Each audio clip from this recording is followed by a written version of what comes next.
हे मेरे प्यारे दोस्तों, आप सभी कैसे हैं? मैं उम्मीद करती हूँ कि आप सब बहुत अच्छे होंगे, मस्त होंगे, अपनी लाइफ में व्यस्त होंगे। तो आप लोगों के सामने हर बार की तरह एक नई कहानी लेकर आई हूँ, जो पति और पत्नी के रिश्ते की कहानी है। अगर आपको अच्छी लगेगी तो लाइक, शेयर, कमेंट ज़रूर कीजिएगा। अगर ये हमारी कहानी आप सुन रहे हैं तो लास्ट तक ज़रूर देखिएगा और महसूस कीजिएगा कि अगर आपकी ज़िंदगी में ऐसा कुछ होता तो कैसा होता, तो कमेंट में ज़रूर बताइएगा। तो कहानी स्टार्ट करते हैं। कि आज की कहानी है राम्या और अजय की। राम्या और अजय की शादी को अभी 3 महीने ही हुए थे और इनकी शादीशुदा ज़िंदगी में अनबन सी होने लगी थी। इसी अनबन में इन दोनों की बहस होने लगती थी। जिस प्यार और मोहब्बत के साथ अपने सपने को सजाया था, वे सपने टूटते नजर आने लगे। कुछ दिनों के बाद पति और पत्नी का आधार विश्वास था, उसमें भी दरार आने लगा। एक दिन राम्या और अजय के बीच नोक-झोंक और तकरार इतना बढ़ गया कि राम्या ने अजय से कह दिया कि अब तुम्हारे साथ जिंदगी बिताना बहुत मुश्किल है। अब मैं और नहीं सह सकती। राम्या के इस बात पर अजय ने कह दिया कि अब मैं भी तुम्हें झेलते तंग आ गया हूँ। मैं भी तुम्हारे साथ शादी करके सबसे बड़ा गुनाह कर दिया है। इससे अच्छा तो मैं उम्र भर कुंवारा ही रहता। राम्या काफी गुस्से वाली लड़की थी। अजय के जब ये तीखे शब्द सुने तो गुस्से से कमरे की ओर चली गई और कमरे का दरवाजा तेजी से बंद कर लिया। अब तो अजय का गुस्सा 7वें आसमान को छू रहा था और अजय बिना नाश्ता किए ऑफिस चला गया। राम्या कमरे में बेड पर लेटे हुए आंसू बहा रही थी और अपने नसीब को कोस रही थी।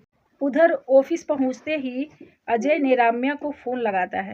राम्या ने भरी आंखों से फोन पे नजर डाली तो अजय का कॉल देखकर कॉल कट कर दिया और फोन को बेड पर अलग फेंक दिया। राम्या ने कॉल को काटा ही था कि अजय का गुस्सा और बढ़ गया। अब तो राम्या और अजय के बीच दूरियां इतनी बढ़ गई कि एक दिन राम्या अजय का घर छोड़कर अपनी मम्मी के पास चली गई। उसने अपनी माँ से साफ साफ कह दिया कि अब मैं अजय के घर कभी नहीं जाऊंगी। राम्या की माँ ने उसको समझाया और कहा कि बेटी एक बार सोच के देख ले, इस तरह घर को छोड़ के आने से लोगों के बीच काफी बदनामी होगी। बस वो आंसू बहाती रही। आखिर में राम्या के माता पिता ने उसे काफी समझाया, वह वापस चली जाए और जो हुआ उसे भूल जाए। जिंदगी में तो सुख दुख लगा ही रहता है, मगर जो अटूट रिश्ता जुड़ जाता है उस रिश्ते को सुख दुख लेकर चलना ही पड़ता है और अपने हमसफर के साथ चलने में जिंदगी में आई कठिनाइयां पीछे छूट जाता है। अगर तुम दोनों के बीच में प्यार कम हो गया भी है तो वो चला आएगा और पति पत्नी को चाहिए कि वो एक दूसरे का ख्याल रखे, सुख दुख में एक दूसरे का साथ देना चाहिए। अगर इस हालात में साथ छूट जाता है तो इंसान टूट के बिखर जाता है। जब से राम्या अजय को छोड़ के गई है तब से अजय अकेला और तन्हा हो गया है। बची हुई खुशियां छोड़ गई। घर के जिस कोने में देखता तो उसे तन्हाइयां डसने लगती। पल भर में घर बिखर सा गया। राम्या जो उसकी पत्नी थी वही उसे छोड़ के चली गई। इस कष्ट में अजय का दम घुटने लगा। फिर उसे एहसास हुआ कि बगैर जीवन साथी के जिंदगी के सागर को पार करना बहुत ही मुश्किल है। ठीक उसी समय अजय की नज़र दीवार पे लगी तस्वीर पे पड़ी, जिसमें वो राम्या के साथ बहुत खुश है। उसने तस्वीर को दीवार से उतार कर देखा। अजय की आंखों से आंसू आने लगे। उधर एक दिन राम्या से उसकी माँ ने कहा, तू अजय को छोड़कर यहाँ अकेली बैठी हुई है। तूने कभी सोचा कि अजय किस हाल में होगा? अरे वो तेरा पति है, अगर उसने गुस्से में 2-4 बात कह भी दिया तो क्या हो गया? भगवान ना करे ये नौबत तलाक तक पहुंच जाए। मेरी बात सुन, तू उसके पास चली जाए। मेरा दिल कहता है कि अजय से जो गलती हुई है उसका एहसास भी हो जाएगा। उसे अपनी माँ की बात पर गहरा असर हुआ। उस समय तो वो काफी रोई।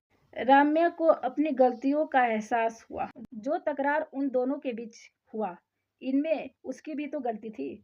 उसने अजय को छोड़कर पत्नी धर्म का अपमान किया था। अजय उसकी जिंदगी है, अजय ही सब कुछ है। दूसरे दिन सुबह होते ही राम्या अजय के घर लौट आई। राम्या के वापस लौट आने पे अजय के चेहरे पे मानो खुशियों की रौनक लौट आई। राम्या को देखते ही अजय का दिल खुशी से भर उठा। उन दोनों को एहसास हो गया कि पति पत्नी का रिश्ता दो पहियों की गाड़ी है। अगर एक पहिया भी अलग हो जाए तो गाड़ी आगे नहीं बढ़ सकती।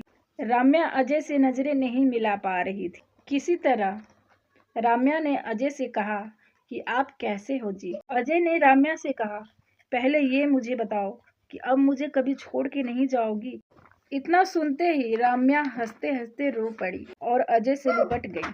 दोस्तों, अगर ये हमारी कहानी आपको अच्छी लगी है तो कमेंट में ज़रूर बताइएगा। हमारी ये कहानी सुनने और देखने के लिए दिल से थैंक यू।